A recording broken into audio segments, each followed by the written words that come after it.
Obadiah. Obadiah's vision. The vision of Obadiah. This is what the sovereign Lord says about Edom. We have heard a message from the Lord. An envoy was sent to the nations to say, "Rise, let us go against her for battle.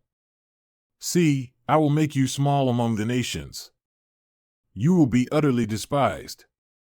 The pride of your heart has deceived you. You who live in the clefts of the rocks, and make your home on the heights. You who say to yourself, 'Who can bring me down to the ground?' Though you soar like the eagle, and make your nest among the stars, from there I will bring you down, declares the Lord. If thieves came to you, if robbers in the night, oh, what a disaster awaits you! Would they not steal only as much as they wanted? If grape pickers came to you, would they not leave a few grapes? But how Esau will be ransacked, his hidden treasures pillaged.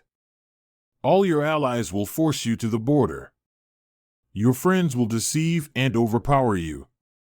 Those who eat your bread will set a trap for you, but you will not detect it. In that day, declares the Lord, will I not destroy the wise men of Edom? Those of understanding in the mountains of Esau?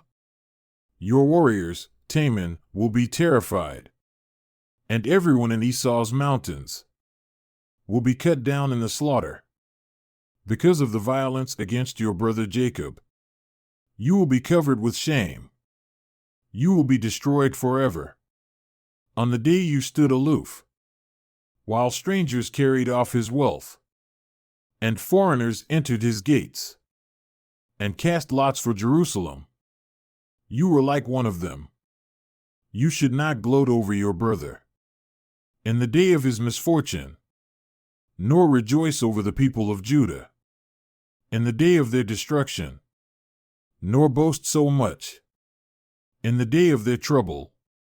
You should not march through the gates of my people in the day of their disaster, nor gloat over them in their calamity in the day of their disaster, nor seize their wealth in the day of their disaster. You should not wait at the crossroads to cut down their fugitives, nor hand over their survivors in the day of their trouble. The day of the Lord is near.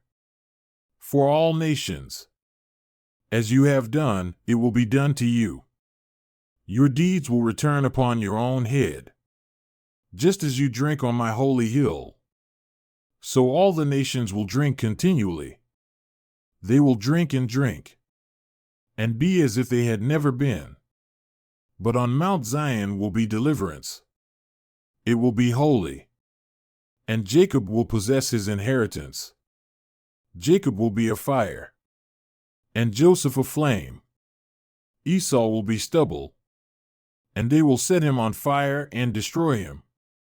There will be no survivors. From Esau, the Lord has spoken.